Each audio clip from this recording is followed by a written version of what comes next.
Uh, Good morning. Good morning. Welcome to the podcast. If you found me, hello, I'm Kristy Lee Rackham, and I know you're ready to activate your highest possible timeline, transform your life, lead your life from heart and soul, and master your energy. Welcome to the transformative world of the MeMap podcast, lighting your path to deep self-discovery, lasting lifestyle sustainability, and soul aligned success, whatever that means to you. Together, we're going to navigate the landscape of human potential, unlock the wisdom of your inner world, and manifest it in your personal and professional life. As I said, I'm your host, Kristy Lee Rackham. I'm the visionary creator of the Me Map. I'm a best-selling author and publisher, a spiritual teacher, and lifestyle transformation mentor to help you navigate your reality with more ease, grace, poise, joy, love, goodness in general. So this is a sacred space, this little corner of YouTube. And if you would do me the favor and the great honor of liking, subscribing, and sharing with your people, your networks. I am super new to YouTube. I am not new at all to the landscape of self-development, spiritual development, personal development, all the developments.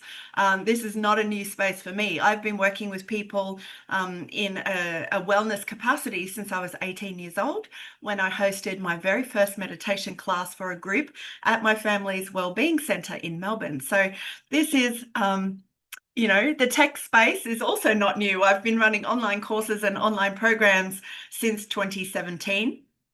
But YouTube has eluded me up until now. So 2025 seemed to be the best time to have a crack at this and just see what happens. But definitely like, share, subscribe, and comment. Comment. In the house today, we have some of my MeMap coach certification students. Welcome, girls. Nice to see you. They have access to me through my Zoom room. I'm live streaming through Zoom, and they can comment as we go through the Connection and Community Petal. Hi, Connection and Community Petal, which is what we're going to talk about today in the Me Map. But before I do that, if you're new to me and my channel, which most of you will be, because I'm new, I'm going to show you what the Me Map looks like. This is its 2D format, okay? The thing to understand about the Me Map is that it's way more than a tool. It's a whole being, transformational shift ecosystem. So as I said, I've got MeMap coaches in the house. I train people on how to be a MeMap coach and guide people to their highest possible timeline, their best self, their ultimate well-being space. And I have lots of workshops that I run around the MeMap.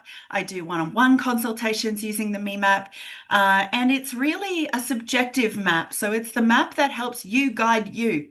So I'm not in the business of fixing people. I'm in the business of helping you to identify the best, most aligned movements and actions that you can take to expand your reality into the things that you dream about, right? So let me show you what the Me Map looks like.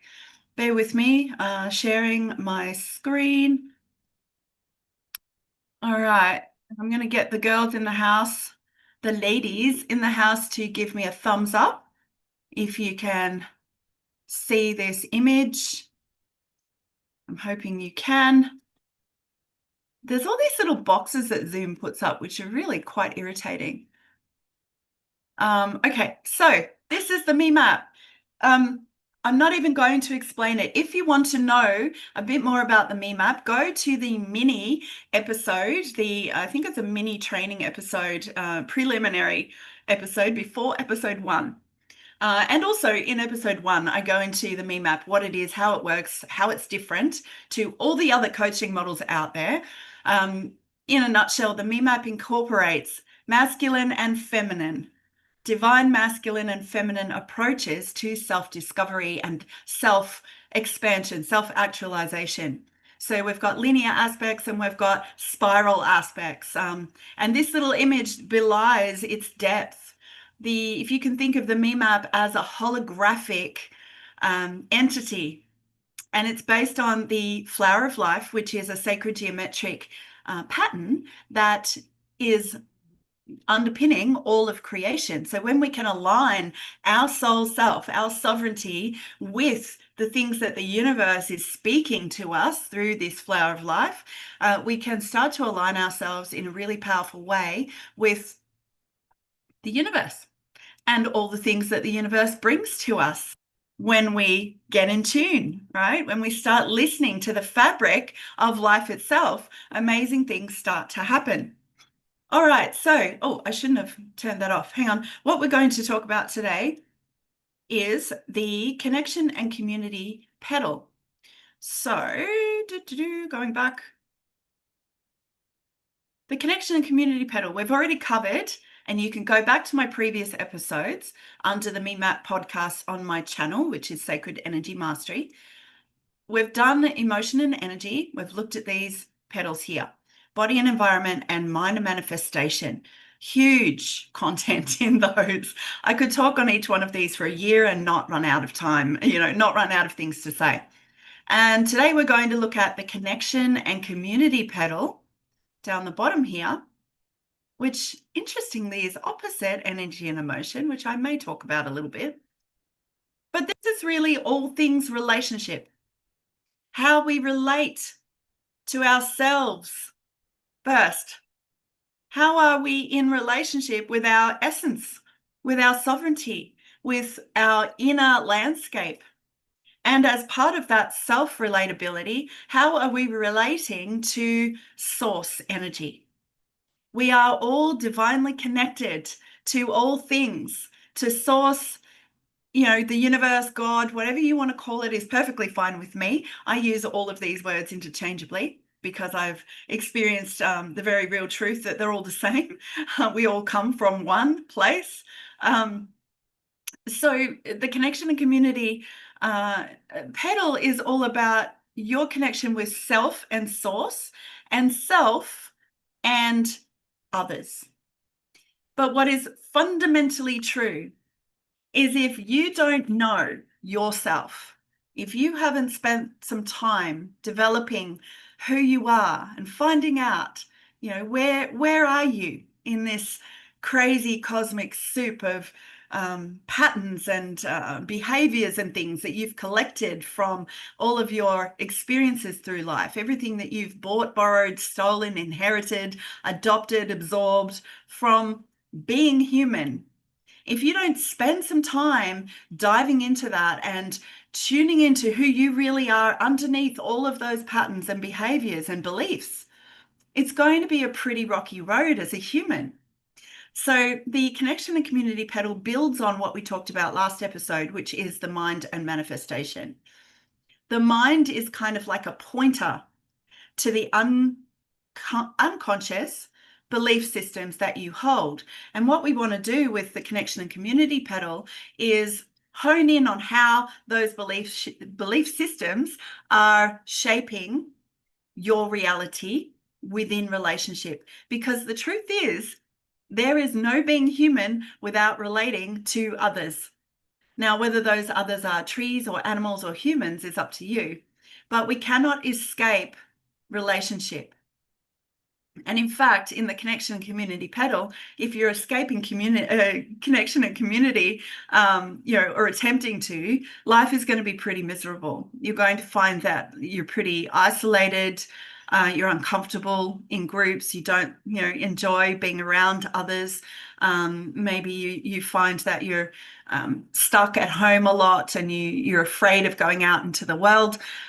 Or maybe you do go out into the world, but you're over-sacrificing yourself in order to gain some sense of connection and belonging within your community, to the detriment of your well-being, to the detriment of your mind, your body, and your energetics.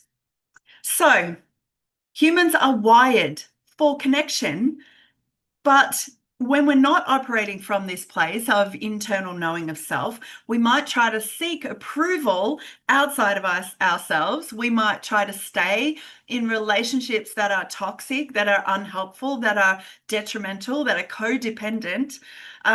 We might, in an attempt to avoid toxicity, we might retreat and we might end up being really isolated. And that sense of isolation might actually exist even if we're surrounded by people.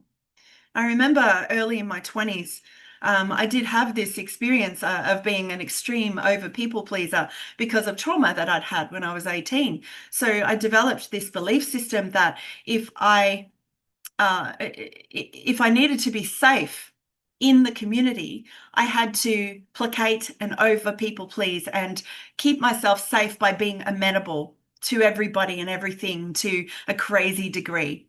So I would attract relationships that were incredibly unhelpful, very, very toxic. And I own my part in that. But back then I was very unconscious. I didn't know what I was doing. My mindset wasn't developed enough. My self-awareness wasn't deep enough yet for me to understand that my patterns of behavior were self-perpetuating more of the trauma that created this people-pleasing behavior. And I kept doing it. I kept doing it. So I kept attracting both romantic relationships and personal relationships that were completely unbalanced. And my sense of soul and connection to source was oddly very, very strong. I've always had the ability to see, hear, feel other dimensional spaces and speak with spirit. And I had a very close relationship with the divine Mother, Father, God my whole life. But it was disconnected from my human reality. So I would externalize my human reality and run my human relationships based on a mental paradigm that I was unsafe. And then I would exclude myself. I'd pendulum swing. So I'd go from over people pleasing to avoiding people altogether and being nonverbal. So this pendulum was happening in my physical human world. But in those retreat moments when I'd isolate myself from humans, I would open up to my spiritual world. But the two never met. So part of the journey of connection and community is to bridge the gap.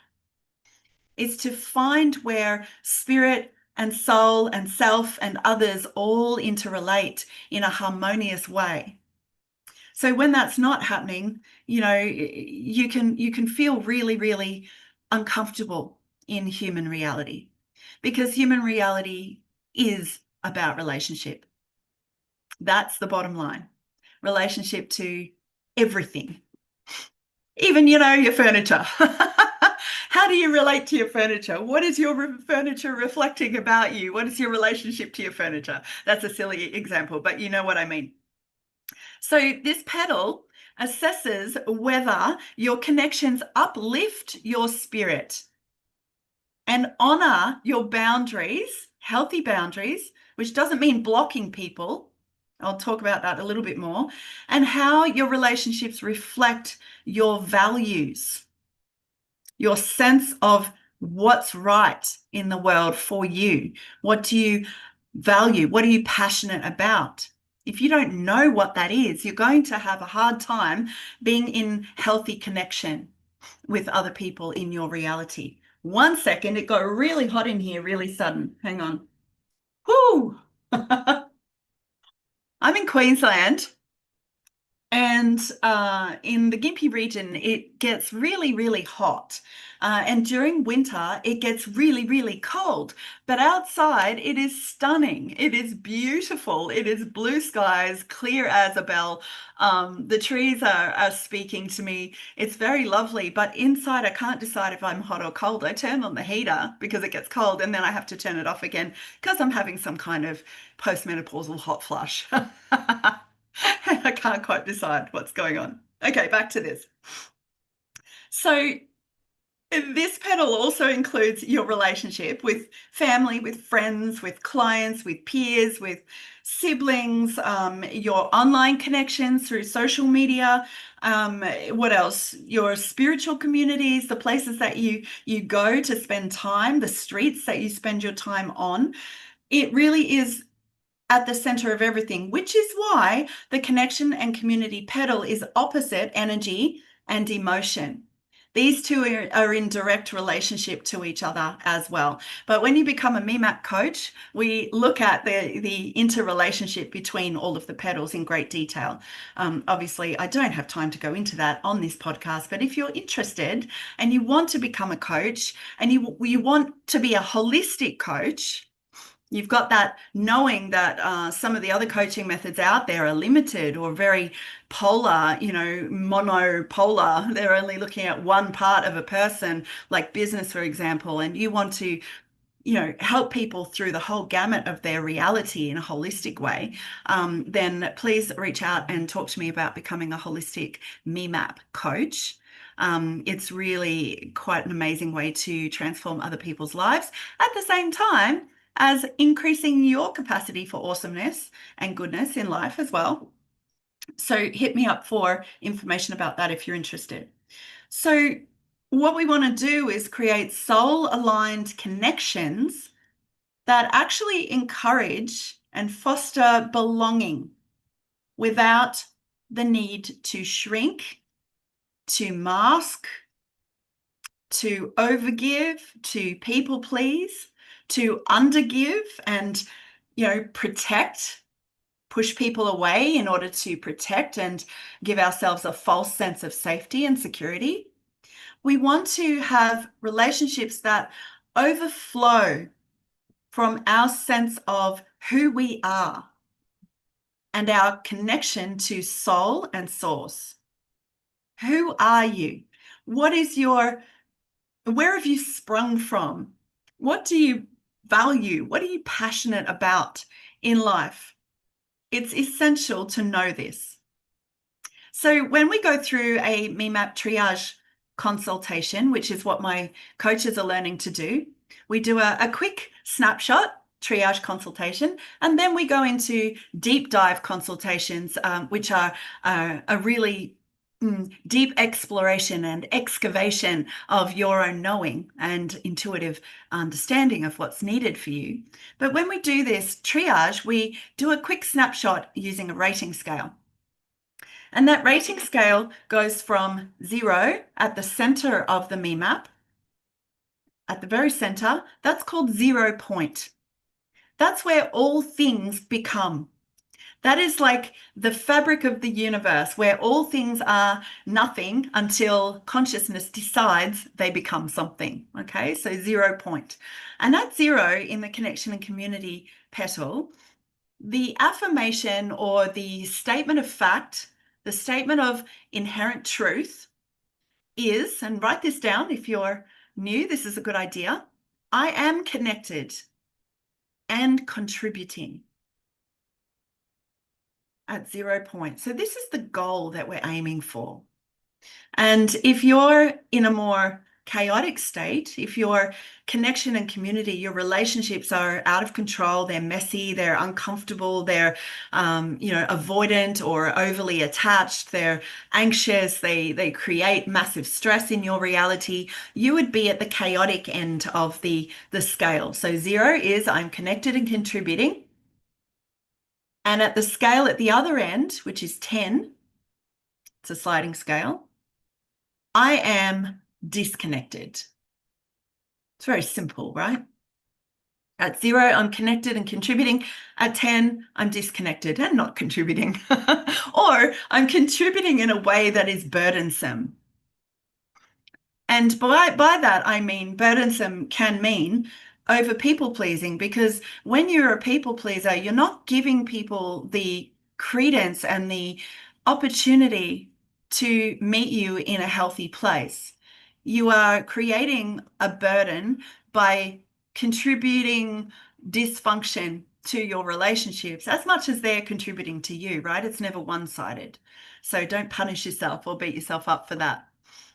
And the disconnection, you might feel like you don't belong most of the time. You might be constantly running around trying to make yourself belong, trying to fit, overgiving, overdoing, over-sacrificing to try to be part of your community, whatever that looks like to you. Or, as I said, you might be also isolated and not contributing at all, keeping yourself tight, keeping yourself protected, not having healthy relationships, having nobody around you that you can actually feel that you can trust, or who can trust you. Because when we isolate ourselves, people don't know who we are. They can't get a gauge on us. Therefore, they can't trust us. And distrust is one of the core limiting beliefs of this connection and community sector. When we're out of balance in this sector, when we're in chaos at 10 out of 10 or thereabouts, we are in a deep belief that the world and humans are dangerous and we cannot trust anyone. And trust me, that is not a fun place to live. It is not a fun place to be. When we are disconnected from human interactions, we become sort of hollow. We can become empty and lost. And life can lose its meaning in many, many ways. Now, I know a lot of you watching are neurodivergent. I tend to attract lots of neurodivergent people, being autistic ADHD myself.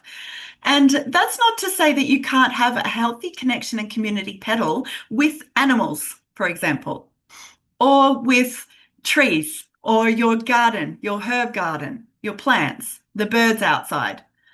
I have an incredible relationship with my pumpkin vine and the birds that visit me every single day in my garden.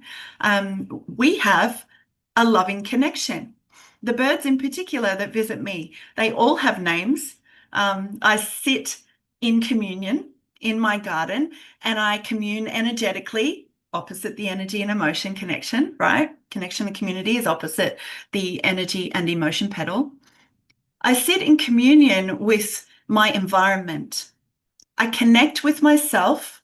I connect with source energy and thereby have a natural connection and flow with my natural environment around me. And that brings a lot of comfort and a lot of solace. So connection and community is not isolated to humans, all right? I want to say that. There are many, many autistic ADHD people who connect better, or autism in particular, better with animals and trees.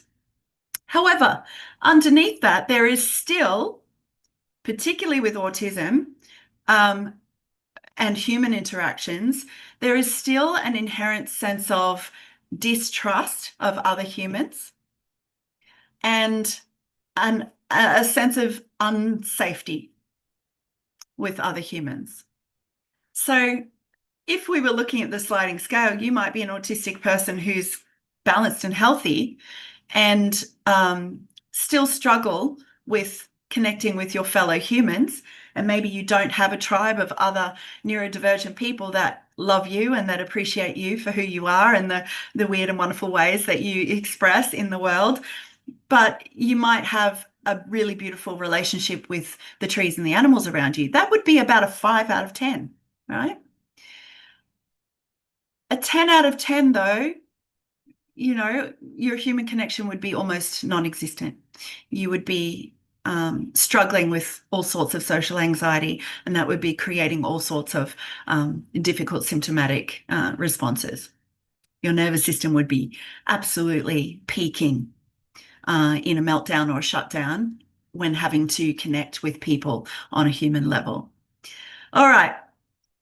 So that's a little, overview really quickly of the scale. All right. 0, I'm connected and contributing, 10 out of 10. And that's the I am presence at the center, 0 point. And 10 out of 10, I'm not connected. I'm not contributing in a healthy way. I'm disconnected and I'm struggling with interacting as a human. Okay. All right. So yeah, a 10 out of 10, that's the other thing. A 10 out of 10, you might be feeling really alone and unseen or misunderstood as well. Relationships generally are not supportive. They might be either not present or they might be detrimental, as I said.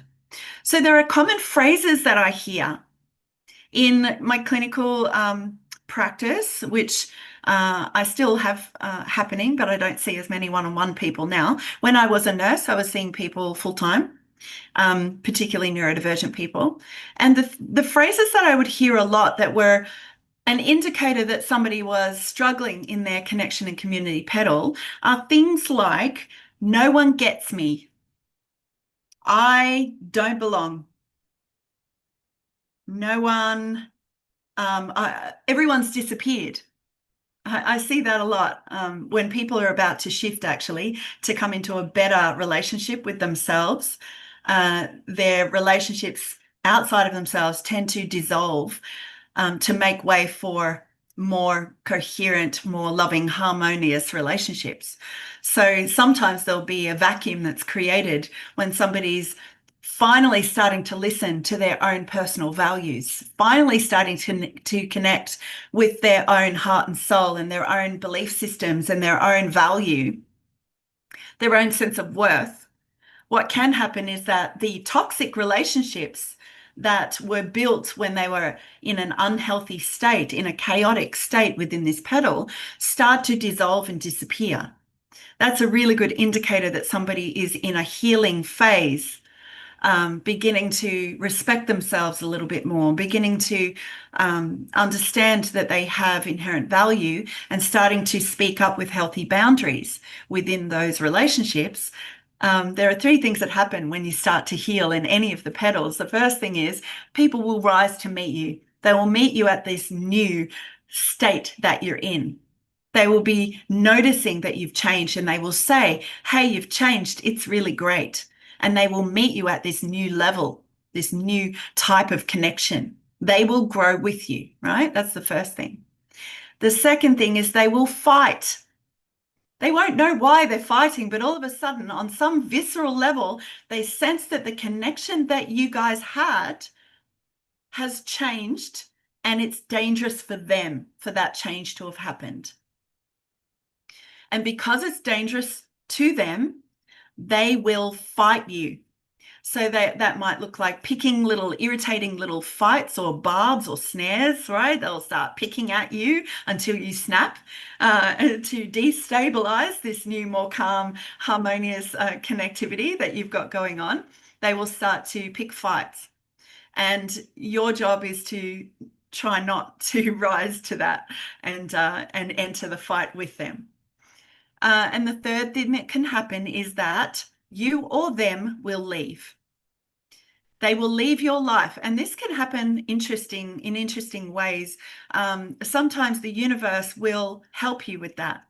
And that person will get a job somewhere else over the other side of the world, or they will have to move home, or they will just naturally drift off because life changes and you just don't see them anymore. And that relationship just naturally dissolves itself. The other thing that can happen is you can leave. You might get a new job if your connection and community petal has evolved within your job, within your workplace. You might get a new post. You might go somewhere else, which dissolves your relationships, both in the workplace where you were, as well as in your personal life. So the leaving can happen in a universally harmonious way if we allow it to. If we ignore the disillusion of a connection that is no longer serving, if we ignore it, the leaving can be angsty.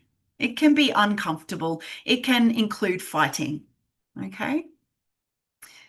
But the reality is you get to a point where you know on an inner level that that connection has served its time for whatever reason. It's been a growing experience.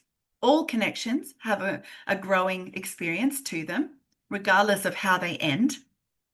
And all connections serve a purpose. And the purpose of all connection is to connect us with who we truly are and to lead us back to our sovereignty. All relationships. So what else? Common phrases. I digress slightly, but it's all relevant, right? I do go into information channel mode, by the way. All right, so I have to do everything myself. This is an indicator that connection community petal is out of balance. The relationship is imbalanced. I can't trust anyone. The only person I can trust is myself. I feel like I don't belong anywhere. I think I said that before. These are common phrases that you will say if it's you, if you're noticing yourself.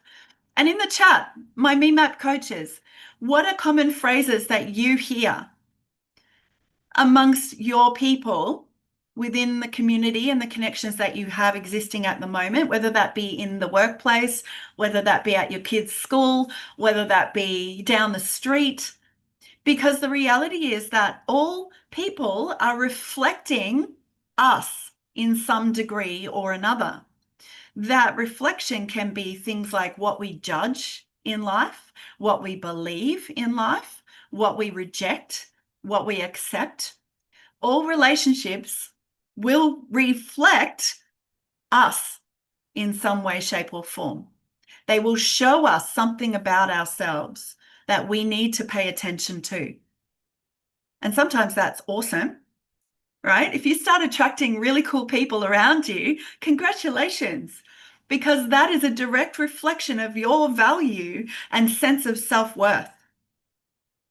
When you start attracting interesting new people, as I mentioned before, sometimes when there's a shift happening in the connection and community petal, heaps of people will leave and you'll look around and you'll go, where the hell are all my friends? Where have my friends gone? I have no one left. I have nobody. You look around to talk to someone and there's no one there. Good, because that awareness will make you go, oh, wow, okay, I'm definitely in a shift mode. And am I shifting towards zero? Am I shifting towards connection and contribution? Or am I shifting away? Have I done something that I probably need to look at? So either way, there is a shift happening and you've raised self-awareness to the surface of your consciousness to reflect on your belief systems, your values, your worth. So in the chat, what are the common phrases that you hear? Let me see. Leah, at work, what you're hearing is, I can't believe no one likes me. Right? Is that from someone else? Yes. Right. So that's fascinating. So if you're hearing that from that person all the time, I can't believe no one likes me, you can start to put a picture together without making judgments, right? There's a difference between discerning and judging. Observation and judging, they're very different. So you can objectively observe that person is struggling in their connection and community petal at the moment. Probably the mind and manifestation as well, because they've got a limiting belief about themselves there. And you can start to go, okay, that person's probably at least a 5 to a 10 out of 10 in their connection and community petal. Burn, at your place, they're also like that. Yeah. Toxic work environments are a really good university for understanding the connection and community. Bernadette, we don't do audio on the podcast. Thank you. So it's really important that you observe you're relating within the context of your workplaces and your regularly visited spots. So I've got some self-discovery questions for you that you might like to write down that can be helpful for you to journal on. If you're a writer, if you like to journal, you can just simply sit outside with your back against a tree, connect with the tree, and contemplate these questions. I'll only read a few of them. But there are a lot more within the MEMAP coach certification. We go through each petal in huge detail. So these questions are there plus another bunch. So self-reflection questions. 1 second, I need to drink some water. Or actually, it's not coffee.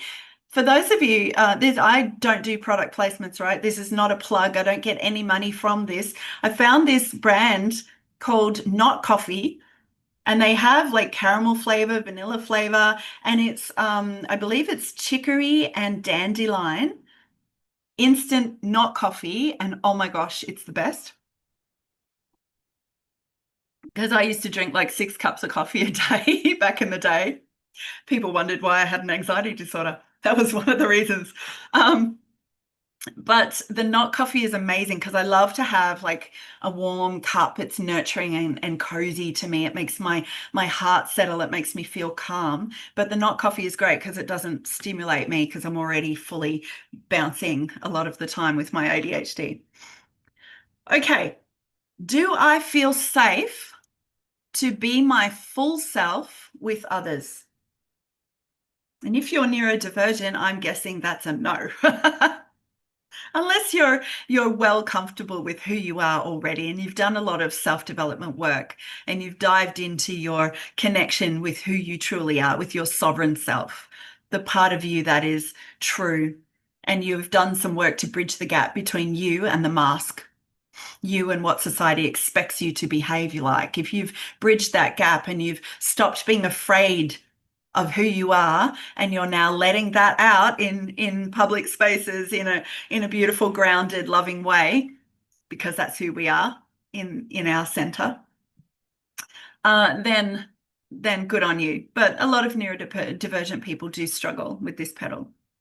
Where am I overgiving or dimming my light to maintain connection? Obviously, you can pause the video as well if you're not live afterwards. Where am I overgiving or dimming my light to maintain connection? And the third one is, what kinds of relationships feel most aligned with my soul? Okay. Back to the chat, Leah. I observed a limiting belief about them. However, also for myself, I identified that I might be taking things too personally in that environment. Great observation, right? So as I was saying, the connection community, we can observe and reflect. What is this person? What is this connection? What is this relationship reflecting about me? What am I seeing about myself? What am I contributing to this dynamic that is creating a destabilization? How can I reflect on that and then shift my behavior or shift my belief in order to come to that relationship with a different energy, with a different emotion, right? Energy and emotion, opposite on the map. So a question in the chat is, what if you don't know who you are? Right, good question. Please have a consultation with a MEMAP coach. I have MEMAP coaches. They are amazing at helping people discover who they are. The MEMAP is for that purpose. It is a self-discovery tool. And when you work through all of the petals with a coach, you start to be able to see the real you. But for answering for you guys who are not working with MEMAP coaches yet, if you don't know who you are, you need to work from a position. Firstly, the first thing is the ACT process, which is a process that I developed. ACT stands for A, is acknowledge, become aware, and accept yourself. Become aware. Awareness is the first thing. What's happening? What's happening inside yourself? What's happening in your body? What's happening in your mind? What's happening in your emotions? Observe it. So mindfulness is an excellent practice for a beginner who doesn't know who they are. Sitting with curiosity about what's happening in you, right? So that's A. The C in the ACT process is to connect and calm. We must calm our nervous system, and we can do that by connecting with our human vehicle. This beautiful vehicle, as we talk about in the body and environment petal, this vehicle is an expression of our soul. We don't just inhabit Earth. Our soul, our consciousness inhabits and creates and flows through our physical form and into the world. This physical form is our first human boundary, right? So we need to love our human boundary, our human vehicle. So respecting your body. When you connect and you calm your nervous system, and you can do that through all sorts of tools. We have lots of tools in the MEMAP Coach certification program that I give you, but also, you might have other tools like breathing, simple breathing, conscious awareness with breathing is an amazing way to calm your nervous system. And somatic therapies of any kind will help calm your nervous system. But it's really important that you do things from the perspective of the internal locus of control, the inner landscape. And with the MEMAP, what we do is we point you towards your inner knowing of the right intervention for your health, because people are different. Something that I give myself might be toxic for the person that I'm working with. So it's important that within the MEMAP context, our coaches are guiding you toward you. They're guiding you towards your intuition, your knowing, your sovereignty, your connection with God, force, energy, or spirit, or soul, or nature, or whatever you think it is. Your belief systems. We reflect them to you so that you can go, aha, that's what's happening. Now we work together to find out what we can do to shift that. So C, connect and calm, okay? Connect with your body, calm your farm. Whatever works for you, and there's so many things that we can point you towards as MEMAP coaches. Then the T stands for transform using your tools. Again, transformation. We don't just sit here in awareness and go, oh yeah, check that belief out. That's really crap, and not do something about it, okay? Awareness is an amazing shift tool on its own, and eventually it will create an action potential in you. For those of you who are scientists, I'm an ex-nurse, right? So action potential is when the potassium and the sodium work together to create a shift within a cell, yeah? We as a human body work the same way. Awareness will get you to a certain point, and eventually awareness will help you shift. But we can speed up the process by calming ourselves down and by activating change using appropriate tools for transformation. I use a lot of different tools, everything from matrix or imprinting to EFT tapping, therapeutic applied percussion, intuitive transformation technique, aromatherapy, crystals, whatever. Again, within a MEMAP context, what works for you? And if you don't know, that's why you have a coach, and we work together to find out what that is. Great question. So journaling, journal prompt activity. I've got one for you now, and that will probably wrap us up almost. Okay, write this down. When I imagine my ideal connection and my ideal community, I feel ...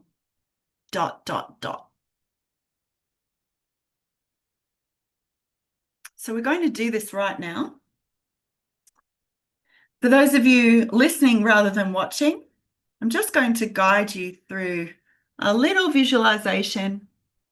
And obviously, if you're doing a visualization with me, you're taking full responsibility for whatever happens within that experience. I'm not doing therapy right now, just guiding. And you know yourself better than I do, clearly. I don't know everyone, right? We always know ourselves best. So it's important to take responsibility when you do any kind of guided process with anybody on the internet. You are giving consent to yourself. You are giving yourself permission to reflect, and you are responsible for what happens. You are responsible, and with great power comes great responsibility. I keep coming back to that. It's such a great quote from maybe Spider-Man or the Avengers or something. With great power comes great responsibility, but it works the other way around.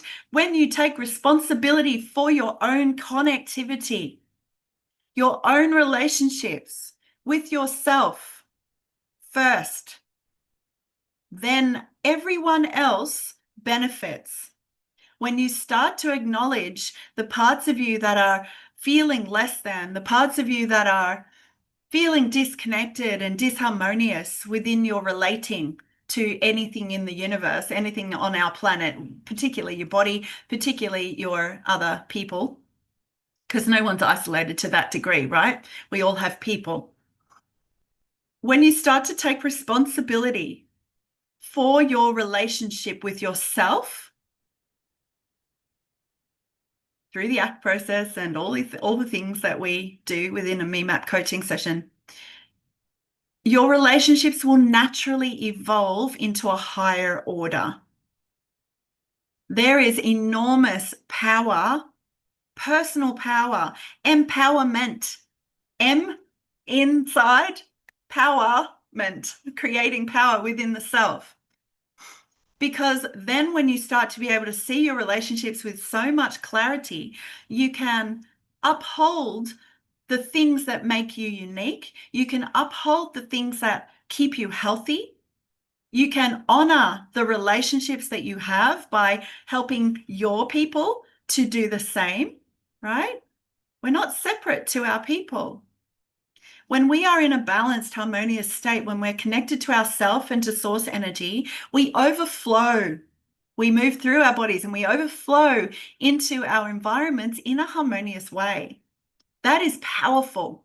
We can change our relationships into harmony by elevating our sense of self.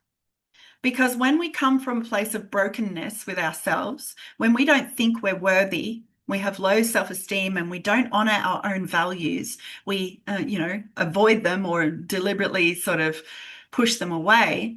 We're, as I said right at the start, we are not doing our relationships any favors at all. They will stay toxic and they will get more toxic. When we take responsibility, we give the people around us a gift. We give them the gift of our reflection. When we emit health, a sense of who we are, when we love ourselves, when we honor ourselves, when we maintain the boundaries that help us feel good, that help us overflow with life force energy and love and well-being and goodness, people feel that, and most people will respond favorably. We're also living by example so that other people will start to become more aware of their patterns of dysfunction within connection. And they might start to wake up and go, hey, she really has some great things going on. She really likes herself. She's got these amazing boundaries. He's really great at communicating with this group of people. I wonder how he does that. I wonder how I could do that. So when we look at others outside of ourselves as a reflection, we can model healthy behaviors. We can model healthy belief systems. As the person modeling, we can do that, but then for ourselves as well, we can find people in our connection and community. We can find people who hold the qualities that we wish to embody, and we can be around them. Little story. I spent some time. This was a good my son is 17 and a half. It was 19 to 20 years ago. I identified my connection and community petal was in a really bad state. I could tell, I was a 9 to a 10 out of 10 most of the time. I couldn't trust anyone, couldn't be in a relationship with a man, was having, really bad blow-ups with my friends. I was undisciplined with holding the values of what I knew I needed to be doing within myself. I couldn't hold those. And I desperately wanted to be connected to humanity. I was very disconnected, as I said, really connected with spirit, really disconnected with people. So my brother was particularly good. He's in corporate world and very diplomatic. And I thought to myself, I think I'm going to take myself to be around my brother. Hi, Stu, if you're watching, love you. My brother is incredibly good at communicating with people in ways that are not volatile. So I modeled myself. I went over there and I asked him if I could live there. So I lived there with him for a year on and off, traveled around a bit, connected with different cultures and different communities to see who I am. Because every time I went to a new community, I looked at that. I reflected on that. I looked at what was happening outside of me and how I was relating to that on the inside. For example, going to Latin American countries, I observed the joy in the villages that I went to. I observed the lifestyles and I reflected on how that felt to me. And I recognized that I love to dance. I love to sing. I love color. So in that reflection of those communities, I was able to identify, to answer your question, Leah, how do you become yourself? How do you know who you are? We explore, we experiment. Put yourself in communities that are different to the ones you've been raised in, that are people, be around people who are different to the things that you're used to, and see, how do I feel in this? Is this an ideal connection? To come back to the journal prompt, is this my ideal connection? How do I feel about these connections in these spaces? What I found was the dancing and singing connected me to people in ways that I didn't know was possible. And I felt love for the first time in my adult life when I danced and when I sang. And so now when I'm feeling disconnected, I know the first thing to do is find somewhere to dance, find somewhere to sing. And if I can't find people for that right now, I do it for myself. I connect with myself and I do it for me. Always do it for me first, right? Not in a selfish way, not in a, screw you guys, you can all go to hell. I'm going to connect with myself because I'm the only person I can trust. That is not what I'm talking about. I'm talking about a sovereign connection, a wholesome connection, a loving, kind connection with self, an honoring of your values, your loves, your dreams, your connectivity. So I spent a year with my brother and I observed, how does he talk to people? Being autistic, this was interesting to me because social interactions was not natural and it certainly wasn't safe. Because of the trauma that I'd been through. I had severe PTSD. So, spending a year with my brother and modeling myself after him taught me a lot. But I wasn't the only one gaining from that relationship because connection is a two-way street. My brother learned from me because there are things that I do exceptionally well. He didn't know how to connect with his soul and his spirit. That is something that is inherent within me and very, very easy. So connection is always reciprocal. Always. The question is it reciprocal in a toxic way? Are you perpetuating more toxicity, more reduction of your natural life force energy within that connectivity? Is it sucking life from you, or is it enhancing and bringing life to you? There are three phases or three types of relationship. When I heard this, it was a good 30 years ago now, I kind of went, yeah, okay, I can see that. If we can identify the type of connection that we have with a particular person early, it saves a lot of angst. So the three types of connection with humans, we've got a reason. A person will come into your life for a reason, for a transaction of some kind. And that transaction can be loving, it can be kind, it can be compassionate, but it might be short-lived. For example, maybe you're connecting with somebody at your local print shop because they're printing your latest book that you've written with Soul Scribe Publishing, my publishing company. Maybe that's what's happened. So you've gone to the local printer and you've gone, I want to print my book that I've just published. And there's a beautiful exchange and the printer goes, wow, congratulations, that's amazing. I would love to write a book one day. And you go, yes, it's an amazing experience. I feel so much more content within myself because I've finally done this dream that I've been wanting to do for 10 years.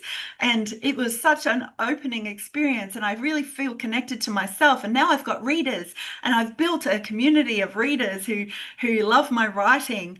Connection and Community Petal, our play right there, right? You were doing something for you that expanded your community in a healthy, harmonious way. And then you've gone and connected with somebody in your local community, and that person has gone, oh, I've been looking for a publisher. I've been wanting to write my book. Who's your publisher? Transactional, loving, supportive, connective, embedding, expanding. Makes sense? So where was I going with that? I don't know. I was just downloading stuff. Okay, number 2. Right. So that's the reason. The season. People will come into our lifetime for a season. And this is often, the seasons can be short, but I like to look at them as, anywhere between a few months to a few years. And that season is a life phase. You might meet over a match in values or a match in life phase. For example, children, you meet the mothers of the children that your kids are going to school with. And you might be with those families for 6 years while you go through primary school. And then everybody dissipates. The seasons change. The kids are older. The values have shifted. The family needs have altered. And now you're all drifting away. And those relationships are no longer necessary or relevant for the next phase of your journey as a human. At that point, you get to choose. At that point, there's a conscious decision to make. Is this connection sustainable for the third one, which is a lifetime? And that's a beautiful moment. That is a sacred moment when you get to the point where you get to assess, is this connection aligned and loving and harmonious enough for it to deepen, for me to take it with me on my soul's journey through this life? Is this relationship grounded in my values, and is it harmonious and expansive to the point where I can see huge benefit? And this is not one-sided. Again, hopefully the other person is contemplating this as well. They might not be as aware of it as you are. But we get the opportunity to take that sacred relationship and give thanks for it.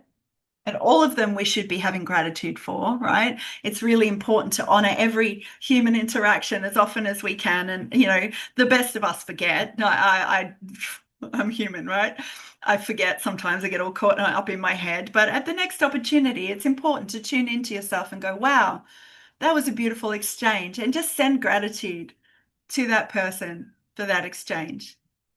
Thank you, thank you, thank you. And even if it's a bad exchange, wow, that was awkward. That was uncomfortable. That felt yuck. That connection is not one that I want to pursue beyond this reason ever again. But I'm so grateful that I get to check in with my healthy boundaries about the kind of relationships that I want to have in my life. I'm so grateful, as toxic and horrible as that particular connection was. I'm so grateful because I am so much stronger for that. I am so much more wise. I am so much more clear on my values, on what's good and healthy and honorable for me and my family and my community, that I know without a shadow of a doubt I will never, ever have a connection like that again. Thank you to that person. The trick there is to find love for that person that you really, really had a hard time with. And trust me, that is next level mastery in the Connection and Community Petal. I have had to dig very deep on a number of occasions to find even not love, maybe compassion or forgiveness, right? A more elevated emotion. Again, opposite energy and emotion.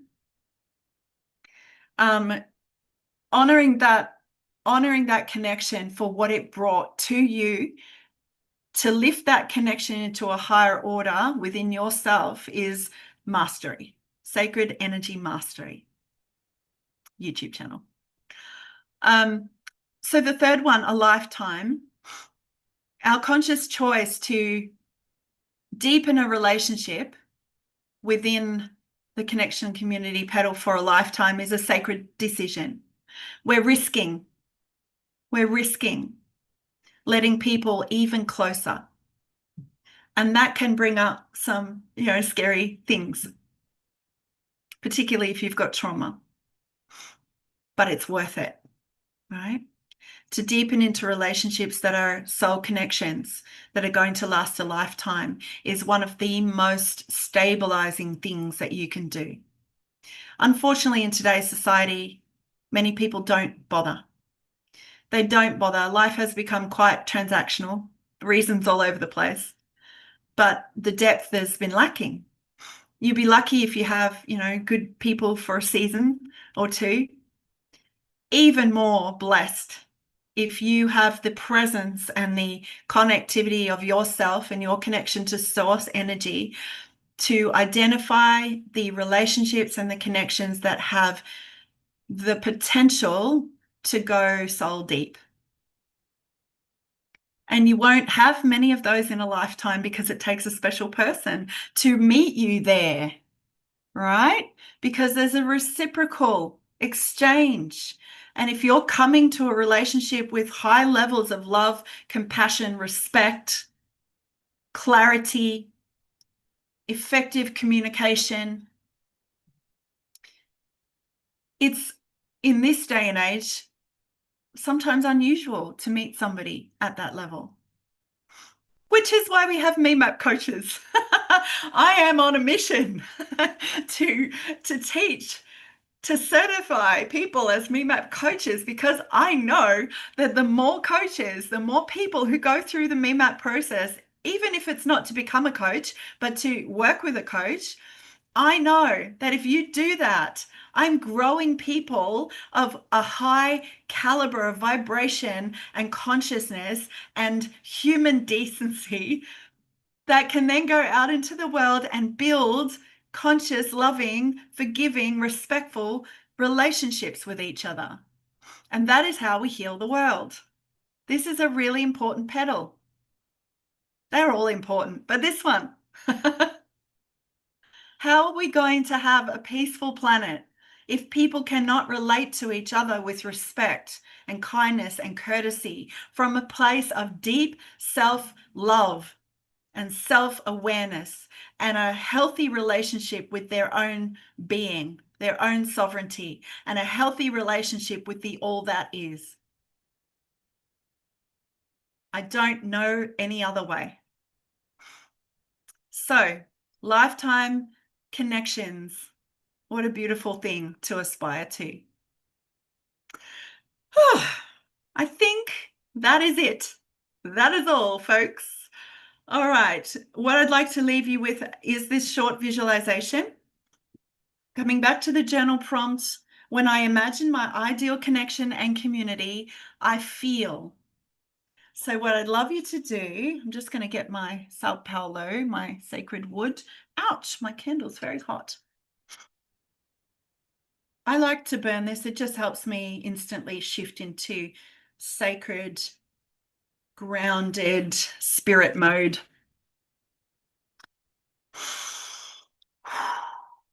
All right, so closing your eyes and bring your consciousness inward. Taking 3 deep, slow breaths. Breathing in through the nose and breathing out through the mouth. And as you breathe, feel your energy drop, letting your shoulders relax, just gently moving your head from side to side, positioning yourself back in your body, releasing all of the thoughts, all of the words that we've talked about as you breathe out. And bring all of your attention now to your third eye. And the way to do this is to keep your eyes closed, but imagine looking into the center of your forehead. So you're sort of going cross-eyed with your eyes closed underneath your lids.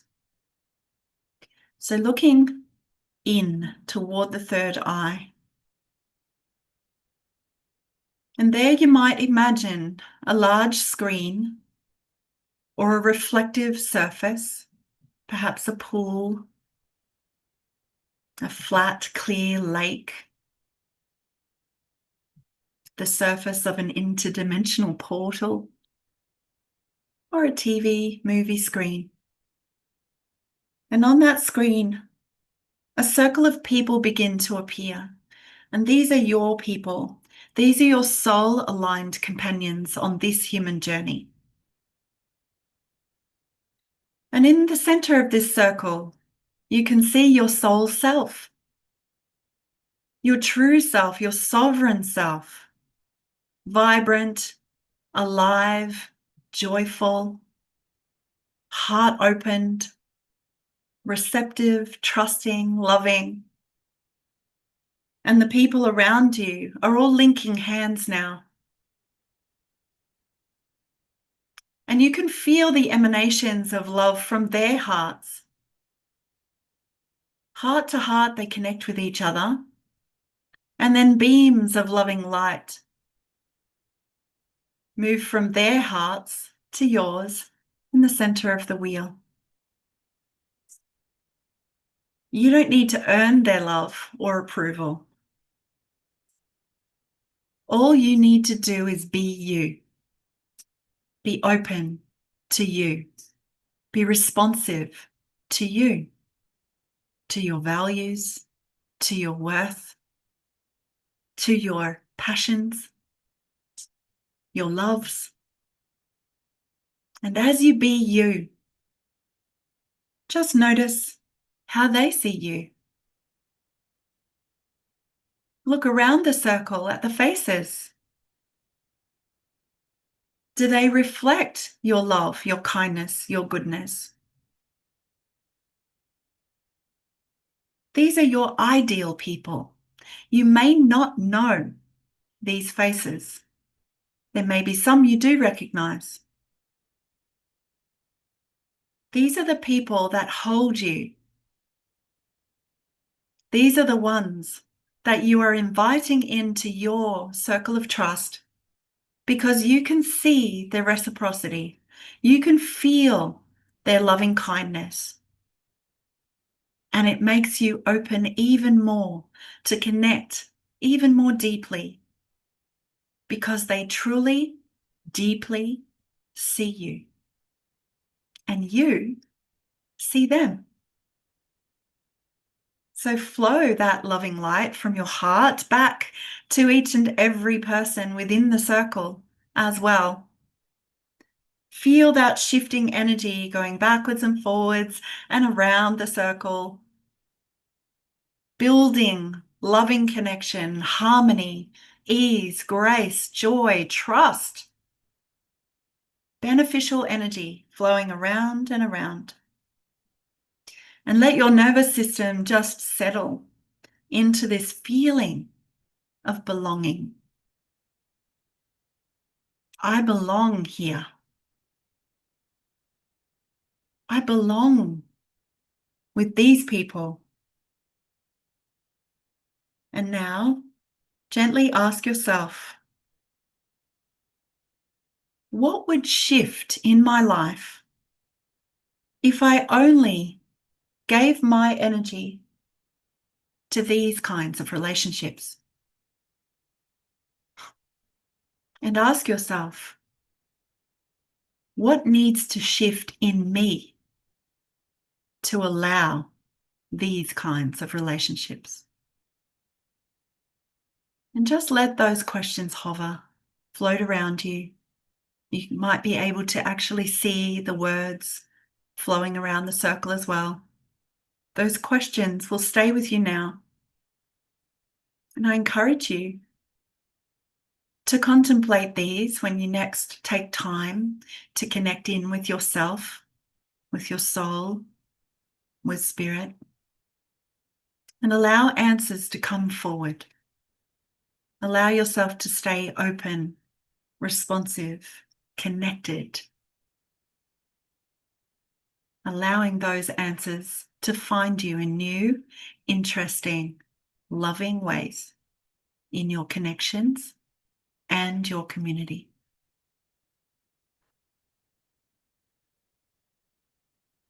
And what I like to do to finish is just say to the participants of this exchange, which would be you, me, all of the people watching our invisible community on YouTube, on Facebook, on all the socials, your family, your friends, the people who showed up in that circle. Thank you, thank you, thank you. It is done, it is done, it is done. And so it is. Opening your eyes, taking a beautiful, cleansing, connective deep breath.